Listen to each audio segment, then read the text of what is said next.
قصص الاستغفار. الاستغفار يبعدك عن سيء أحوالك، فيحول الحزن إلى سرور، والهم إلى فرح، والخطيئة إلى توبة، والضعف إلى قوة، والفقر إلى الغنى. السلام عليكم. كنت عايشه مع أهلي حياة جافه وخاليه من الحنان، وجت فتره إن ضاغطت فيها نفسيا وماني لاقيه أحد يحتويني من أهلي، وجلست استغفر في اليوم من 1000 مرة إلى 2000 مره بنية إني إن خطب واتزوج مع الدعاء بالسجود. والله العظيم مكملت 3 شهور له، وجالي عريس. يا رب لك الحمد والشكر على عطائك.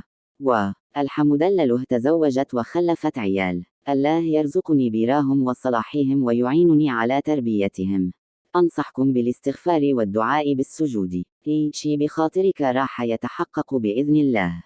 لا تقولوا مستحيل، ما في شي مستحيل على ربي. السلام عليكم. حابه احكي لكم قصتي مع الاستغفار وقراءة البقره وقراءة ما تيسر من القرآن. والله يا خواتي أني كنت إنسانه محبطه ودايما كسلانه ومكتئبه ولا عرفش اسمه سعاده.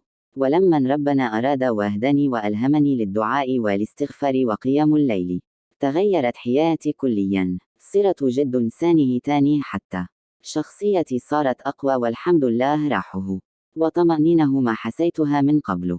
بس نصيحة لكم أهمة، شي يكون الاستغفار من قلبك أنه حابه ربنا يغفر لك مو بس حكي والتوبه عن المعاصي.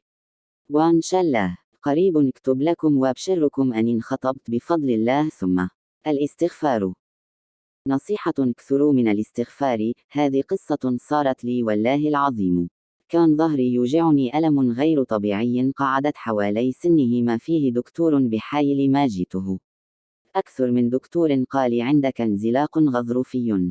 حاولت أعالج علاج طبيعي ما فاد. صراحة ضاقت بالدنيا ضيقه ما يعلم فيها إلا الله. فصرت استغفر كثير. بعدها دخلت على اليوتيوب وابحث لا ودكتور يوصف الأصابه اللي فيني، وقال: هادم انزلاق هذه ميلان بالحوض يحتاج له علاج طبيعي ويرجع مثل الأول. والحمد لله سويت علاج طبيعي وراحة بفضل الله، ثم بفضل الاستغفار. اقسم بالله أني ما كذبت بوالا. حرف استغفروا تنفرج كل مصيبة. اذكروني بدعوة. من عجائب الاستغفار: أصابني أمر عظيم ولا أحد بيده كشفه سوى الله، فالزمت الاستغفار في وقت السحار مع الدعاء. والله إنها أيام قليلة ثم نلت فوق ما أرجو.